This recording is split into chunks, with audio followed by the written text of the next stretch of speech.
Okay, so today we have Pet Shop Boys Being Boring, and we got the music video here too, a little less than 5 minutes long. I did see different lengths for this track. There are different versions, but yeah, we got the video anyway.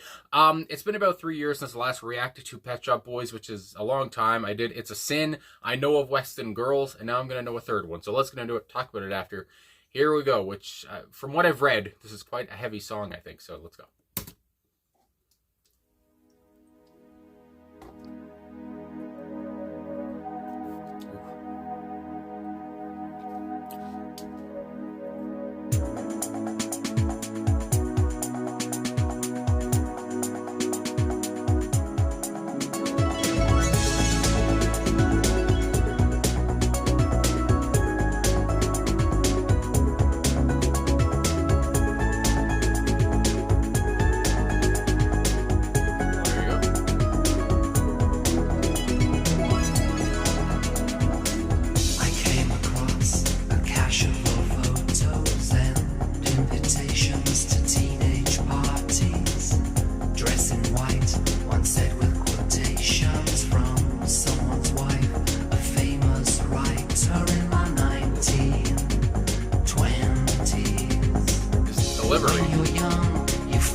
Oh, being boring. There it goes. By Pet Shop Boys, not the Pet Shop Boys, but just Pet Shop Boys. My God. If one thing that song isn't, it's boring. I loved the bounce to it. I gotta say, there's a bounce just to the title, being boring. I mean, it's fun to say. I mean, god dang. But anyway, and from the get-go, I just gotta mention, I mean, I see obviously Chris Lowe is on keyboard here, programming as well, Neil Tennant on lead vocals, and just the atmosphere, I guess, especially Chris creates, but also that Neil creates through his voice. It's just, it's melancholic, obviously, and the lyrics are obviously very melancholic, would you believe that? And you know, nostalgic too. And I mean, oh my goodness, I'm one of the most nostalgic people I know anyway. I mean, I don't know, it's just you see videos on social media, whatever it is, or, you know, I don't know, just these old, especially on TikTok, they have these old Christmas, and this is just an aside, but these old Christmas things, you know, remember what Christmas was like when you were a kid, whatever the hell, when I was a kid in the 2000s. But that's what's going on here, and then again, it just hurts me, and I'm like, oh my god, that's when my parents were together. Anyway, and obviously here, Neil is just talking about his whole life, it seems like, and I would say Neil because I do believe he was the main lyricist for the group here. But yeah, he just talking about his whole life, talking about the 70s, talking about the 90s as well. You know, the people are missing now in the 90s, and it's just, it's obviously sad, but it's nice, you know, again, the people he was kissing, you know, and there's people he's missing now and that are not here. Obviously, again, there's still people that are around, but a lot of his friends aren't. And I do got to say, too, I read that, I forget the guy's name now, I believe his last name is Dowell, and was it Chris Dowell, perhaps? Either way, I'll probably insert it in this video, but I can't remember his name now. But he was Neil's friend, I do believe, and he passed away from AIDS, and when he talks about being at a party or something like that, you know, we're talking about off the get-go with parties. I do believe that Neil said, or I've seen quotes anyway from people about this thing, that Neil was kind of inspired about the party line, or he was inspired for the song really was because of his friend, and because his friend is one of the people who have passed away of AIDS. And again, you talk about the AIDS epidemic, and you talk about a lot of songs I've reacted to that talk about AIDS and how, you know, how taboo it was back here in the 80s and 1990 when I think this song came out, and how it was just seen as, you know, don't shake anyone's hand if they have AIDS, don't do this, or whatever the hell. There's so much, again, so much we didn't know about the disease, so much that people thought, you know, they were contaminated or whatever. You know, it's just nuts. But anyway, and there was that, you know, very young boy who passed away in, I believe, like 1990 from AIDS as well. And I gotta search up his name. Ryan White, he passed away, and yeah, and his death, I don't know if I'd say marked a difference or how people looked at it, but again, as he was passing away, but as he was dying of AIDS, I feel like, you know, there were a lot more people who were like, oh, well, maybe this disease isn't all I thought it was, or whatever. Anyway, and it was Chris Dowell too. I searched up his name too, that Neil was kind of inspired by, and something a name and friend he was inspired by for not just this song, but other songs he's done. I believe Your Funny Uncle was another one I saw. I haven't listened to that yet, but either way. But yeah, just talking about that. Again, talking about old friends, talking about old best friends that are not here anymore and how they've gone and how sad that is and how melancholic that is. And like I said, the music matches the feeling so well. And even though, you know, it's melancholic, it's sad, it's a bit depressing. I mean, the ambiance here, it's theatrical, it's stylish, and maybe I just say stylish because because Neil and Chris are always stylish.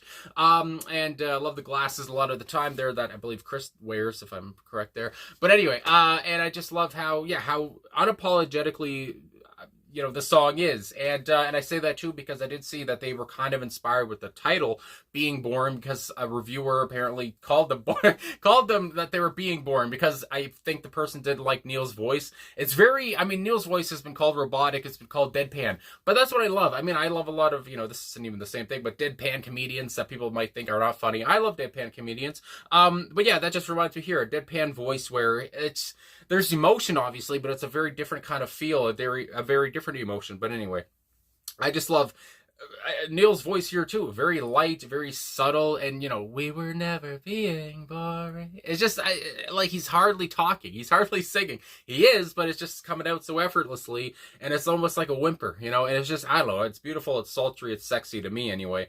And then again, you get the program, you get the keys behind them, the synths, whatever you want to say, and it's just, again, adds to the whole theatrical part of it, and again, to this, just the whole overall vibe that you are getting. And and like I was going to try to say, it's melancholic, but it's also warm. I mean, at the same point, there's a warmth to this, and there's a warmth, again, to Neil's voice and to Chris's playing, and yeah, so I just really enjoyed, the feeling they set up here. And again, it's very mature, it's very honest, obviously, but that's one thing I say mature. It's very smart, it's intelligent as hell, it's innovative in a way as well. Again, just how the music matches the lyrics so well, because when I think of Pet Shop Boys, I think of just people that are smart as hell, and that's one thing too. It's like when I react to a band where I think, oh, they're smart as hell. Again, Pet Shop Boys, I think of The Cure, I think of, I don't know, so many different guys I've done, and sometimes I don't, freaking Yes is another band that comes to mind. Just so many groups I've done where I'm just like, okay, I got to be on my game here, because it's just, I don't know, I feel like I got to know what I'm talking about because these guys seem so intelligent, and I don't know why, but Pet Shop Boys strikes me like that, and I'm just like, all right, I got to know what I'm talking about, but God only knows if I will know. But anyway, there you go. There is personnel here too on the track. I mean, obviously, like I said, Neil Tennant, Chris Lowe are obviously there, but also J.J. Bell is on guitar, and I like this. Dominic Clark is on plastic tube. So it just, added everything. Again, they added everything to the great ambiance here, created such a great feel, and just really gets you into the song. And again, the song itself, it's very bouncy, like I talked about, just like the title, and it just, I don't know, it's almost like it is a beautiful soundscape, and it's just so light and just tender, and it's just so nice to the ears. And again, with Neil's voice over top of it, it's orgasmic. So we look here at the first verse, and there are some annotations here as I look at these lyrics on Genius.com.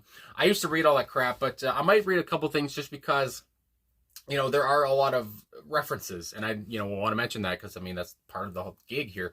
I came across a cache of old photos and invitations to teenage parties. Dress in white, one said, with quotations from someone's wife, a famous writer in the 1920s. And again, I just love how he would, at this point, I can't remember how he delivered it now, but he would say 19, and then he would take a pause in the 20s. And just, I don't know, just his odd delivery there, but it's just perfect. I love it a lot. Anyway, there is an annotation, like I say here. So the wife in question, it says, is writer Zelda Fitzgerald. And oh my God, Zelda, love the first name. And the someone is her husband, F. Scott Fitzgerald, and it goes on the full quote, and there's a full quote here that Zelda wrote out, whatever. But yeah, just talking about the parties here, and I'm guessing Neil just talks about that. I did see that apparently that quote really hit him. Again, there's lots of quotes that are going to hit you throughout your life, and that was one from Neil. And again, it inspired him here, and I guess he may have thought about the parties he attended as a lad. And again, that's the whole goddamn point of the whole thing. People in the comments here on YouTube talking about the best time they had in the 80s and the 90s, whatever. It's just talking about your youth. And obviously, before life got you, my goodness, and before everyone was passing away. I mean, my God, I know that's going to happen for me one day, but I'm only 27 right now. When you're young, you find inspiration. So there you go there. When you're young, you find inspiration. And I like how in the music video, too, I'm talking so much, but my God, the song's nuts. Off the get-go, I mean, the writing comes across the screen, and it just tells you, as at the end it's signed Pet Shop Boys. They tell you what the song's about. I just love that. That helps me. The song's basically about your youth. It's about your old days, and I just like, oh, okay, well, here we go. When you're young, you find inspiration, and anyone who's ever gone and opened up a closing door, she said, we were never feeling bored. And again, I would imagine we were never feeling bored was from Zelda there, and again, it inspired Neil a lot, and inspired Chris, I would say, too. And again, talking about we were never being bored, and obviously, again, the reviewer who said his voice is boring, it all added up so well, and it just created a perfect pop song. I mean, you gotta say. And I love that line. It opened up a closing door. It's beautiful. It's a strong line, obviously, and it's meaningful. It's poignant. Open up a closing door that maybe people thought couldn't be opened up. And again, I think about his friend. I think about the AIDS epidemic, and I think about all that stuff, that the obstacles you got to overcome. It's just nuts. Then we have the chorus. Because we were never being boring. That's going to be my head. God damn. We had too much time to find ourselves. Again, we were having so much fun. And again, I'm sure, I don't know how old Neil and Chris are today, but I imagine they're in their late 60s, around there anyway. And just, I can't imagine. And when they wrote the song, they were obviously a lot younger, but just looking back at your whole life, I wouldn't be surprised if they shed a tear. We were never being boring. We dressed up and fought, then then thought, make amends. Again, you fought with your friends, whatever the hell, but then you made amends because they're your friends, and what the fuck, let's put that in the past.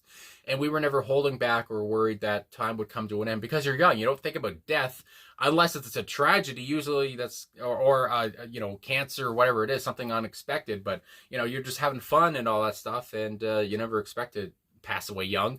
My goodness. When I went, I left from the station with a haversack and some trepidation. Again, the words here, some trepidation. It's just some, I guess some, fuck no, I can't even think about trepidation. It's too early in the morning. But I was hesitant, obviously. Someone said, if you're not careful, you'll have nothing left and nothing to care for in the 1970s. Again, now I would imagine just people that are in his life, telling him not how to live, I guess, in a way, but I'm sure he had that problem at some points. But either way, now he's talking about how he's leaving the station. If you're not careful, you'll have nothing left and then to care for in the 1970s. Don't party too hard, my goodness gracious. And then we go on with the pre-chorus. But I sat back and looking forward. My shoes were high and I had scored. Again, I think he talks about his shoes. I think, again, how fashionable the band were, whatever. I'd bolted through a closing door. Again, through a closing door. I don't know if there's more meaning to that or what. I mean, there is, again, an annotation here on genius.com, but just opening a door that's closed, I don't know, breaking that obstacle, breaking that barrier. I mean, these things come to mind. And I mean, there is a point here too, like I talked about the annotation, I'll just mention this, with the haversack and the train station, this suggests coming out to the parents, and it wasn't pleasant. So again, there's so much going on here. It's very deep, it's very meaningful, and and we're talking about the gay community now, I'd imagine. We're talking about AIDS, just all these things that some artists probably avoided, but Pet Shop Boys and many others that have reacted to just go in full force and just talk about how they're being themselves, loving their friends, even if they fight. And sometimes, they did have people who told them how to live, but not when their friends were around, if I could talk. So then we have the chorus once again, because we were never being boring. And again, if we were having the time of our lives. I mean, so many different songs have talked about that nostalgic feeling of when you were young. Now we sit with different faces. Here we go. And rented rooms in foreign places. I just think about them being on tour as well. All the people I was kissing, some are here and some are missing in the 1990s. Again, I love how he talks about the 70s. Don't party too hard, getting through all those barriers. Now we're in the 1990s. The people, some people I kissed, some people I loved, they're gone, and but some are still here, and that's just, stuff you deal with by the time you're 40 or 50, 60, 70, as it goes on and on. Then the pre-chorus, I never dreamt that I would get to be the creature that I was always meant to be. But I thought, in spite of dreams, you'd be sitting somewhere here with me. Now, again, I don't know if that's specifically about Christelle or his friend or whoever. He could, or you can relate it yourself to whoever you're missing. And that's why the song is so relatable and is so loved, I can imagine. But yeah, and I imagine too, he's talking about he never thought he'd be a star. He never thought he'd have success like this, and he's probably very grateful for it, I would imagine. And despite all this, I wished you were here by my side. And I mean, my God, this just hits home. Then we have the chorus again, because we were never being boring. And then the outro, we were never being boring, repeated on in there. We dressed up and fought, then thought, make amends, and then going on and on and on. We were never being bored. And yeah, truthful, meaningful, poignant, straightforward as well. Even though, again, I say these guys are so intelligent, and the way Neil always writes a song, it's just like, I gotta pick through some stuff. It's always deepful. It's always meaningful. It's always deep. It's very introspective, especially here. I mean, my God, talking about his own life. I don't know if I grabbed everything out of his own life. I'm sure a lot of Pet Shop Boys fans, you'll point out in the comments, exactly what he was talking about at different lines. But I feel like I got kind of, an overview of everything he meant. And I talked about his friend Chris, who passed away. And, again, the AIDS epidemic, gay community here, and breaking through barriers. And it's just, I mean, I love it so much. So anyway, and again, it sounds perfect. It sounds, again, it's sad, but at the same point, it sounds warm and nostalgic, and it just, evokes such emotion out of you and makes you feel happy and depressed at the same time at different points. And, when you think about the people you've lost, whether it's a friend or family or whatever, or pets, my goodness gracious. So thanks for watching. Thanks for liking, subscribing, commenting, all that stuff. Really appreciate all the support, and I'll talk to you guys again soon.